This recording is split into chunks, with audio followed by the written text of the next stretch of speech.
তোদের নরেন্দ্র মোদী ইয়ে করেছে, তোদের হিন্দুদেরকে একটাও ছাড়বো না। আরে জম থাকলে দিল্লিতে চল না, কত বড় বাপের বেটা হয়েছি, দেখি চল দিল্লি পুলিশ কিভাবে IPL খেলে, তোদেরকে নিয়ে দেখবো। প্রত্যেকটা বল বাউন্ডারির বাইরে যাবে। সিদ্দিকুল্লাহ চৌধুরী সাহেবের এত দম, যান না দিল্লিতে গিয়ে মস্তানি মারতে। দম থাকলে বাপের বেটা হলে যান, দেখি কত বড় বাপের বেটা হয়েছে। পিটিয়ে একদম তক্তা বানানোর ব্যবস্থা করবে দিল্লি পুলিশ।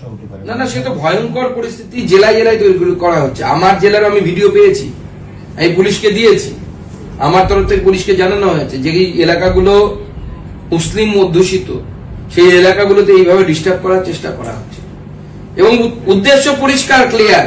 এদের হাতে শক্তভাবে এদের হাত ভাঙা উচিত। এরা জেহাদ করতে নেমেছে, পরিষ্কার বলছে, কোন রাগ ঢাক নেই এদের, পরিষ্কার বলছে।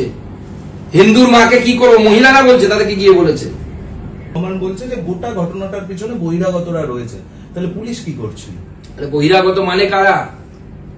কারা বহিরাগত? এই খলিলুর রহমান সাহেবদেরকে আমি বলতে চাই যে আপনারা কেন গোটা বছর দেখেন না এলাকা, দিনের পর দিন জালসা হয়, সেই জালসাগুলোতে হিন্দু ধর্ম, মূর্তি পূজা এইসব নিয়ে বাজে বাজে কথা বলা হয়। দক্ষিণ 24 পরগনা অভিষেক ব্যানার্জি লোকসভাতে হয়, কেন পুলিশ আটকায় না যে এই ধরনের মন্তব্য করা যাবে না? আপনি দিনের পর দিন মানুষের মনে, মানুষের মাথায় বিষ ঢালবেন, তারপরে ভেবে দেবেন সেই মানুষ ভালো, আপনার সাথে সাম্প্রদায়িক সম্প্রীতি বজায় রাখবে। রাজ্য সরকারের কোনো কন্ট্রোল নেই, এর থেকে বেশি মুসলিম তো আসামে আছে। দম থাকুক তো ঝামেলা করে দেখা, পিটিয়ে চোস্তা বানিয়ে দেবে। আমাদের হাতে প্রশাসন ছেড়ে দিক না।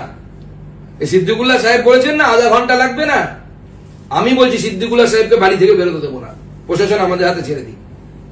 এ তো হ্যাঁ হওয়া উচিত। সিদ্দিকুল্লাহ সাহেব আমাদের সরকার হলে পরে সিদ্দিকুল্লাহ সাহেবের মতো লোকেরা যারা এই ধরনের প্রভোকিং কথাবার্তা বলবে, কান ধরে জেলের ভেতর ঢোকাবো।